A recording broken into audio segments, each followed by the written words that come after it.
Comment la messagerie électronique se situe par rapport aux différentes fonctions de message engageant, partage, diffusion de l'information? D'un côté, il va de soi que le mail peut être considéré comme un message engageant parce qu'il combine en fait plusieurs fonctionnalités qui lui sont propres. Le fait que, bien sûr, c'est d'abord une trace écrite, le fait qu'il est constitué par définition par ce que j'appellerais un fil conversationnel qui va apporter une sorte de contextualisation justement de la trace écrite. Et puis enfin, bien sûr, par sa dimension, je dirais, plus technique, à savoir le fait que le mail, bien sûr, se déplace en quelque sorte avec ses propres métadonnées, nom de destinataire, date, etc., qui permettent évidemment de lui donner une dimension d'attestation, hein, et donc, bien sûr, par la même occasion, qui peuvent valoir engagement. Alors, en termes, en revanche, de diffusion et de partage de l'information, je dirais que là, c'est beaucoup plus variable. Et notamment, ça dépend des destinataires, du milieu dans lequel on évolue, et des connaissances et des pratiques, des usages, en fait, qui sont dominantes dans ce milieu.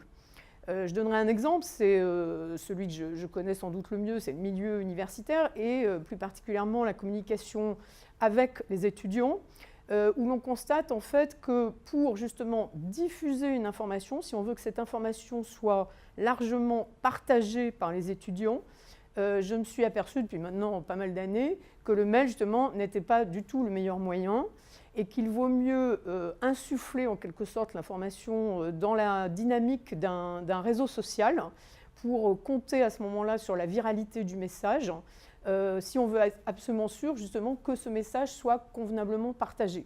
Alors en même temps, bien sûr, on perd du coup, en revanche, un certain degré de fiabilité. Il y a une grande incertitude relative évidemment à ce mode de diffusion. J'ai plusieurs adresses électroniques. Je les utilise par rapport aux besoins. Donc, j'ai une adresse électronique qui est officielle, que j'utilise dans tous les cas, tout simplement parce que c'est l'adresse très courte, mon nom et prénom. Sinon, j'ai une adresse que j'ai créée pour le besoin de mon master, donc pour la communication avec le secrétariat, tout type de communication avec les professeurs, les collègues. Et à part de ces deux adresses électroniques, j'ai plusieurs adresses électroniques que je n'utilise pas vraiment régulièrement. C'est-à-dire, j'ai une adresse qui me sert pour les applications, donc pour me loguer, ou d'autres adresses pour téléphone portable notamment, voilà. Donc ça, ce sont des usages plus, ou si je fais des achats en ligne, donc voilà, je préfère laisser ça à côté. J'ai deux adresses électroniques, une qui me sert plutôt pour l'administration et le personnel, et une autre qui me sert plutôt pour tout ce qui va être professionnel et en lien avec l'école. J'ai 3 adresses de messagerie. J'en ai une que j'utilise au quotidien, c'est celle sur Yahoo. Ensuite, j'en ai une sur Hotmail qui me permet de gérer l'ensemble de mon utilisation Windows. Par exemple, pour se connecter effectivement sur un ordinateur Windows, on me demande une adresse Hotmail. Et ensuite, j'ai une adresse Gmail, plutôt dans le cadre du travail et de l'université, où souvent on demande de passer par Gmail pour un travail de groupe, pour des rendus de devoirs, etc.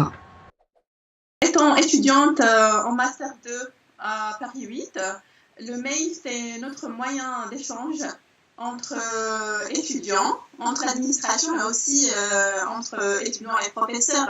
Donc, c'est notre seul moyen de communication en ce moment. Mais pour la vie privée, c'est moins régulier. Je n'utilise pas le mail de façon régulière pour ma vie privée.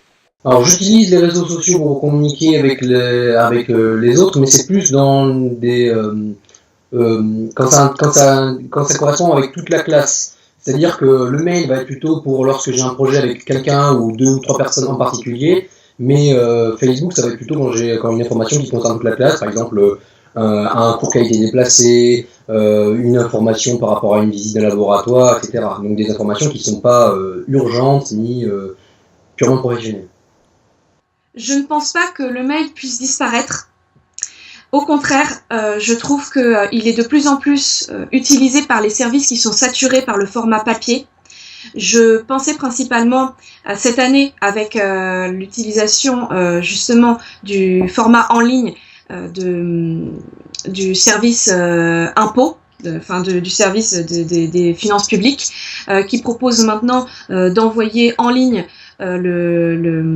notre fiche d'impôt. Effectivement, il ne faut pas passer par le mail, mais s'il y a une quelconque question, un quelconque problème, on sera directement interpellé par la boîte mail, par le service mail. Et c'est là où je trouve qu'il y a un grand intérêt à poursuivre sur l'aspect en ligne. C'est comme pour ma quittance de loyer qui est arrivée hier, elle m'a été envoyée par mail.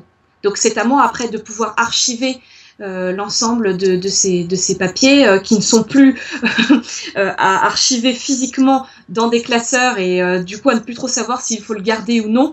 Cette fois-ci, ils sont tous rangés dans des dossiers, cette fois-ci virtuels, et d'autant plus que je peux après les garder quand il commence à y avoir trop de données sur mon ordinateur, à les garder dans un disque dur externe.